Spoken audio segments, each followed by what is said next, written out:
So shall we just start, my lovely? And yeah, so what we're going to be talking about is understanding what anxiety is and its common symptoms, learning about the different types of anxiety disorders, addressing common questions, exploring self-help strategies so that you can learn to manage when you are experiencing anxiety, and giving you tools so that you can manage whenever you are experiencing charged emotions such as anxiety, so that you know, oh, this is what I can do. Also, when you are in certain places and you can't do any complex self-help techniques, I'll be showing you in the workshop simple techniques that you can apply which have an immediate effect. So that's what we're going to be doing. So the question always is, what is anxiety? And anxiety is a feeling of worry, nervousness, and unease about something with uncertain outcome. So anxiety is a heading, a frequency that usually covers other underlying emotions such as fear or anger or frustration or grief.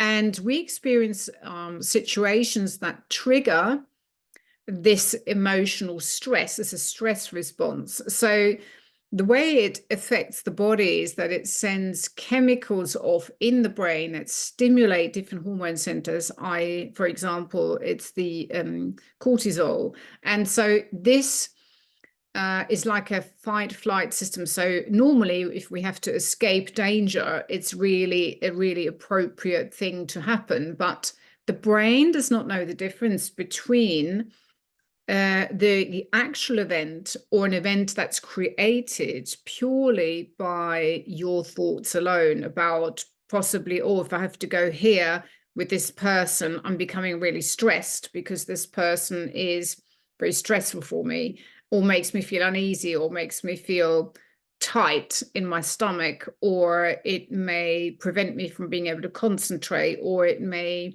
make me feel sick because this person or this event, this thing that I've got to do, is triggering an unhealed wound. So over time, if it repeats itself, it can become a disorder, which means as it's becoming persistent with most people, and we all know that anxiety has really skyrocketed over the last few, especially the last year or 2 years. And eventually it will have such an impact on your daily life that you are falling danger of being absorbed by anxiety, by this frequency that is just purely an SOS signal, a flag from your body trying to get your awareness and tune within to find out, okay, what is actually going on? What is creating this trigger? And why am I feeling like this every time, for example, I'm thinking about certain things, being in certain people's company? Maybe it's to do with travel. Some people have fear of flight, fear of the darkness, whatever it is, we attach the emotions, and then over time, if it gets under control, off control, it becomes or can become a disorder, because then it, like a lot of people experience shortness of breath, or the illusion that they're actually having a heart attack. In worst case scenarios, you can actually experience things like fainting, vomiting, shaking, having to literally escape out of the situation, the room, breathlessness. It can be quite severe, hence why it's such a uncontrolled symptom, which creates fear in most people who have anxiety.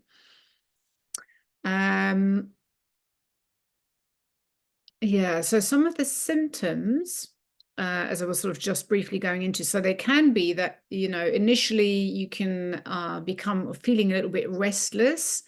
Worst case scenario, after a certain time, because you're constantly running on cortisol, it starts to attack the immune system. It really attacks the organs, and it creates exhaustion because the nervous system is overactive the whole time. So this will result in fatigue. It will also have an impact on your ability to concentrate and actually focus on what you're doing. It will be very counteractive to actually doing something for yourself. So you may begin to be clumsy or drop or have accidents because you're not actually focusing on what you're doing. As another result, especially dangerous when you're driving and you're anxious driving. That has, it creates a lot of accidents. It will also enhance irritability, which means that we snap at those who have absolutely nothing to do with why we're anxious. It will create an irritability also towards any external influences, whether that is sound, whether that are smells, certain crowds of people, places. All of that can become like an overwhelming experience when we are in a high state of anxiety. Muscle tension is another one. So people hold a lot of tension in their body because it's the way they try and protect themselves or armor themselves against this external threat that is creating the anxiety. Another aspect would be sleep disturbances. A lot of people with anxiety go to sleep, but then they wake up sometimes several times during the night, and then they cannot go back to sleep because the brain is overactive, because it's dominated by fears of tomorrow or the thought of the future. We know that anxiety is an emotion that is created purely by your thoughts, the thoughts of what is going to be tomorrow, not actually what is going on in this moment. And some of the causes can be obviously life events. So we can experience trauma such as separation, death, illness, having to move home, losing your job. All of those, any traumatic event will trigger an entire chemical explosion in the body. And initially the body copes with it goes into survival mode. So initially you'll be fine, but over time, these chemicals can become lodged in the body, anywhere in the body, and will therefore create imbalances. So this can be, for example, IBS or stomach disorders, nervous stomach. It can be really tight chest that I always feel I'm going to have a heart attack, for example, or suddenly my vision gets blurred as a result of anxiety. Anxiety can also, impact you in such a way that it creates pain in muscles, in joints.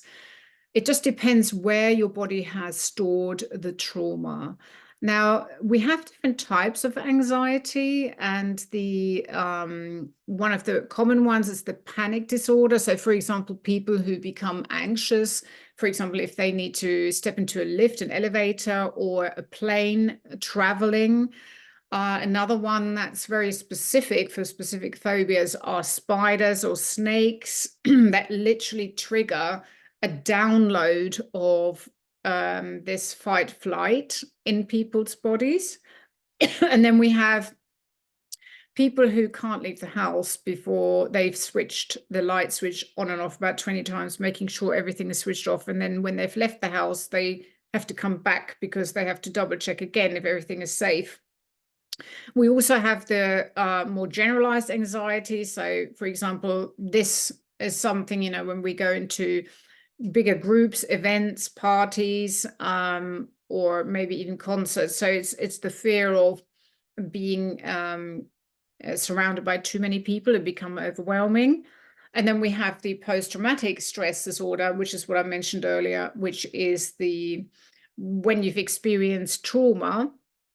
And as a result of the trauma, your body stored this and is creating a repetition of this event in the body triggered by people or events that your subconscious recognizes or connects with the traumatic experience from the past.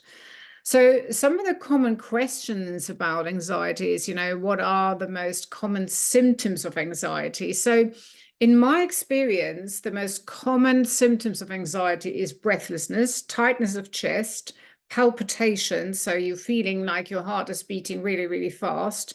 You begin to shake, you have hot sweat or cold sweat. You can feel extremely exhausted. You can experience things like tinnitus, this sort of high-pitched sound. You can get migraines. You can have blurred vision. You can have an upset stomach, which makes you have to run to the toilet without being in control, sort of a little bit of the IBS, irritable bowel syndrome. You can have sudden weight loss if you're in a state of anxiety, or even weight gain because everything in your endocrine system is out of balance. And how one can support someone with anxiety. So if you know someone who suffers with anxiety, the first thing you can do is listen to this person and ask them things like, when did it start? And have you looked into self-help techniques? Are you sleeping? What are you eating? What is your exercise regime? Just asking and showing an interest in taking time to listen to this person, and then from there maybe assist them in possibly getting professional help. And I think that we need to decide when someone needs professional help is when they haven't slept for a while, when they're starting to lose weight, when they are becoming dysfunctional in their daily life, is when they definitely need professional help to regulate and find solutions. Okay. So yes, how can anxiety be managed or treated? So there are many, many beautiful healing and helpful tools out there. So one of the techniques that I'll be showing you in the workshop is what is called EFT, where we stimulate the end points of meridians that will, when they are tapped, create an immediate relaxation and this chemical illusion that the body is in a safe place. One of these techniques is very, very effective to shift also specific aspects out of the body because we connect to a specific word or emotion that we have attached to the anxiety. The one that I'll definitely be going to teach you is my own healing technique, which is the Trauma Erase Color technique, called TEC for short, which combines the ability to visualize, go back in time and access fragments of the past with the fragments of today, and release the emotion using the color reference and the zone of the body where the anxiety has been stagnated. And then we release this with breath work and visualization, and it's very quick, extremely powerful. I've been doing this specific technique for many years, and it's excellent also for virtual sessions, but I'll be teaching you that in more detail in the workshop. Another one that is very famous is obviously working with breath. The immediate impact breath work has on your nervous system has been validated, documented, and tested. So there's a lot of different varieties of breath work that we can do. So I think a lot of people know the Wim Hof breathing method, which sort of started off a lot of the, let's just say, heightened awareness about the power of breath. But then there's also this breath work called box breathing, which just means that you are using, you counting as you're breathing in, holding your breath, exhaling for a certain amount of time, and then pausing. So this interferes with this racing brain that is trying to run. It tells, again, the nervous system, it gives that information that the nervous system and the person is safe and has no longer got to run. Another one that I will be also offering and do this in my practice is the sound healing. And the sound works in a profound way because it's the frequency of these various sounds that are recognized by the cells in your body, and it will regulate and recalibrate any imbalances that are currently present as a result of anxiety. Is profoundly healing, and there's been a lot of amazing validated results and case studies that prove this. Reiki is another fantastic healing technique that helps, again, to soothe the nervous system, to move from a state of, I would say, pain to peace, just to enhance internal peace. And another, obviously, very important aspect is to make the lifestyle changes. For example, people with high anxiety really benefit if they practice daily exercise. It doesn't have to be a lot. It can be 5 minutes, 10 minutes, whether it's yoga, whether it's dancing, whether it's skipping, walking, grounding, or doing something like yoga, Pilates, or a bit of weight training. There's a lot of programs available now, whether it's the internet, YouTube, etc., that offer short interval training. I always suggest for people with anxiety to do their anxiety training, let's just say outside, because nature, fresh air is so effective in combination with exercise. Even a brief walk already changes the nervous system. Obviously, another thing that's really important is the healthy diet. So if we are eating processed foods and too many sugars and food that actually is not beneficial for the body and your gut, that will then feed back in your brain, and the brain would see that as stress, and specific hormone centers are actually stimulated by different foods, not just about the sugar. There's a lot more to it. So healthy diet, eating a mixed, good, healthy diet really supports the body in helping it to self-regulate. Then we talk about the sleep hygiene. Now, the sleep hygiene means that you need to make sure, for example, that you're not going to eat too late, that you're not going to drink any stimulants too late. So anything past 2 p.m. would mean no coffee, no stimulants.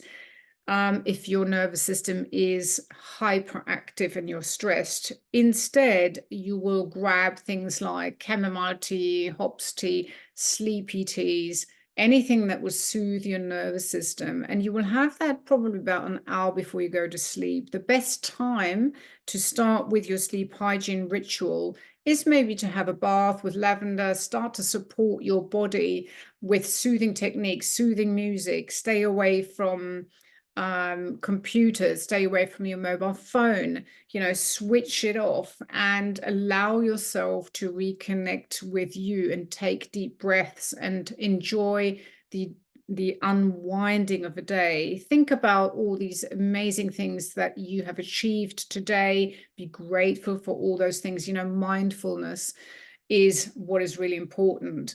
Another thing that I always say to my clients and those who suffer with anxiety is practice daily meditation. So you can do this in the bath, you can do this whilst you're walking, you can do this seated or lying down, depending how you want to apply the meditation. And there's different types of meditation available. So you can, for example, have a guided meditation, or you can meditate using a mantra. You can hold a crystal in your hand and meditate on that. So you hold it in your hand, you just feel the energy, and you let your body connect with this. And even in that moment already, you are meditating. And again, there's a lot of information in the internet nowadays. You can really choose what you would like to try out. And I think sort of 20 minutes is maximum, but just allow yourself even 5 minutes in the day for meditation and mindful practices is going to be really profoundly supportive. Another thing that I love to say to my clients is, become structured. So write, maybe journal what it is that you wish to achieve today, and make sure that you prioritize on those aspects that are really most important, and then put maybe the less important aspects underneath. If you have any time left over and you have energy left over, then maybe do one or two of those things if you haven't ticked that off your list. Being structured, knowing what you want to do is really important to give your brain and your nervous system this feeling of safety, and being organized is really important also because it creates the sense of safety. Yeah. Okay. So, as I've mentioned, what are some of the coping strategies for anxiety? So, as I mentioned a moment ago, it's about the meditation. And for example, meditation as, for example, progressive muscle relaxation. Imagine you're lying in bed and you're really anxious about something or someone. Then take your awareness through the body. So you begin with your feet and you imagine that you are relaxing your feet, you're letting go of any tension that you're holding in your foot, and you gradually work your way up through the calves. With each out breath, you travel further up your body. You include everything like your thighs, your bum, your back, internal organs, whatever you're drawn to, and you move it all the way from the feet to the top. This is a really powerful meditation, as in progressive muscle relaxation technique that will really help to, again, bring the body from the state of flight into a state of relaxation. The breath work you can do also immediately when you're starting to feel, or I can feel anxiety coming on. What can I do? Let's do the box breathing method, whether that's 3-6-9, or whether you do the 5 seconds in breath, 5 seconds hold your breath, 5 seconds exhale, and 5 seconds pause. It really depends whatever suits you best. None of it is wrong. Every single thing that you do that is supporting and taking a conscious decision in changing this vicious cycle is a step in the right direction. The other techniques are journaling. So writing down, for example, how am I feeling? What is creating this feeling? Who am I connecting with this feeling of anxiety? What's been happening? It really helps to ease and offload onto paper, not via email, not via typing, really pen to paper journaling. As I said before, also, spending time in nature, grounding yourself. So going barefoot on grass is fantastic. Or if you're lucky enough to live by the sea or by the water, take a walk by the beach, dig your feet into the sand, scriggle around with your toes, enjoy being part of nature. That's fantastic for grounding as well. Another great thing is to actually start something new. So starting a new hobby really stimulates new pathways in your brain and is very balancing for your entire endocrine system, your hormones, and it creates an uplift, an endorphin release, stimulation of the mind in a positive way, something that will stimulate creativity is also really effective if we want to bring changes into this vicious cycle that we feel so controlled by. And we recognize that when we are doing a new hobby, the joy or the people you meet with it or the results you achieve can be really profound in creating that amazing sense of peace instead of focusing on anxiety. And last but not least, yes, physical exercise is an absolute immediate, again, impact for the body. Because whether you jog, whether you do yoga, everything that you're doing, movement allows the body to shift stagnated emotions into motion. Remember, emotion is energy in motion. The body wants to be moving. The body doesn't want to be stagnated anywhere unless you're asleep. Yeah. So how can one support someone with anxiety? as I said, mentioned or earlier, what you can do is be a really good listener to the person, a friend who you may notice that they are struggling with physical symptoms or anxiety, and encourage them to do maybe a bit of research or suggest a specific self-help technique that may have worked for you in the past. If you're not sure what to suggest, you can always say or advise them maybe seek a holistic practitioner or sound healing or something, try this, or maybe acupuncture or maybe Reiki, and see and support them in finding help maybe. Also for yourself and for them, it's always about research. Knowledge is power. Educate yourself about anxiety, just to get a better idea what someone is actually going through who is suffering with anxiety, because it's something that is getting increasingly threatening to all age groups, whether this is children, like as young as 5-year-olds I've treated, right through to the 80s. So it covers pretty much anything and everything. Even animals struggle with anxiety. They just don't have the same possibility and ability to communicate like we do.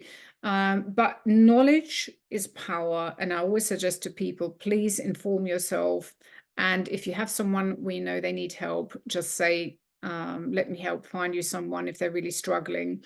And obviously also be patient with this person, because anxiety does make people sometimes act irrational, and they might be irritable, so they might be snappy with you and not want it, and may appear to be disregarding your advice. But that depends on the level of anxiety, basically. So when should professional help be sought? So, for example, if you're noticing that a person is really, saying, oh, for 3 months now, I've been suffering with shortness of breath, I can't sleep, I'm having hot sweats, I can't function, I can't work. This is when symptoms are beginning to get really quite serious, or when they are beginning to have regular physical symptoms like palpitations. Maybe they faint, maybe they're nauseous, maybe they have a weight loss, something where you notice, they're starting to look really unwell, and they're telling you that these conditions are just not shifting. And obviously last and the worst symptom would be if you notice they're self-harming, or they're speaking about suicide, like they can't cope anymore. And this is something that also that is out of the norm. Always double check on people who are struggling to this degree, and just guide them and support them. So the key takeaways of today would be that even though anxiety is everywhere, it is definitely manageable, and anyone can shift from anxiety into a state of balance and peace again. It doesn't matter how long anxiety has been with you. Nobody is incapable. You don't have to have studied certain things for years to be able to help yourself. Learning to understand your symptoms and causes, yes, is the first step. So learning to understand why you're experiencing what you're experiencing is the first step. I always say awareness is key. And then finding effective treatments and coping strategies are available everywhere. So just by tapping into something like this, and my workshop will give a lot of insight into coping strategies, which are absolutely available. They cost nothing, and learning and understanding that the support is absolutely crucial, the support you give others, and the support, of course, for yourself. Are there any questions you might have, my lovely? No? Have I meant, was that helpful for you? Yeah, that was really quite good, because I never thought of myself with anxiety, but when you talked about it, I think, yeah, clearly there's elements of it that I, exhibit. And I've got a friend who recognizes that she's got it too. I did ask her to attend this, but she's working at the moment. But it's quite interesting, and it's strange, you can help yourself even though you think you can't, and so that's really good.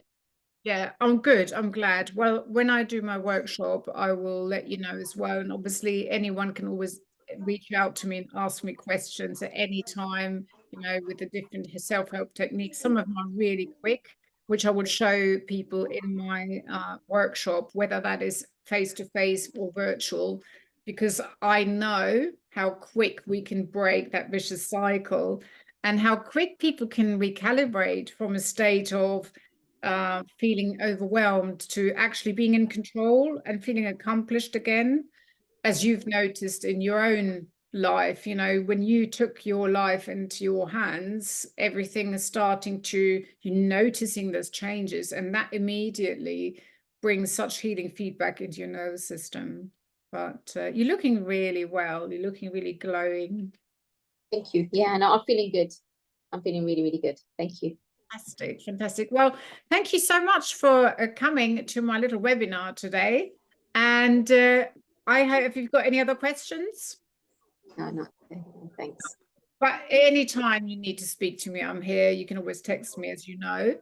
And And also, Britta, we'll probably upload this somewhere, maybe on your YouTube channel, so we can share this. Maybe you could share it with your friend because she wasn't able to join, so we should be able to watch it in our own time. That way, we'll be able to send a link. Oh, that's perfect. That'd be great. Thank you. No worries at all. lovely, my lovely. Have a lovely, lovely day.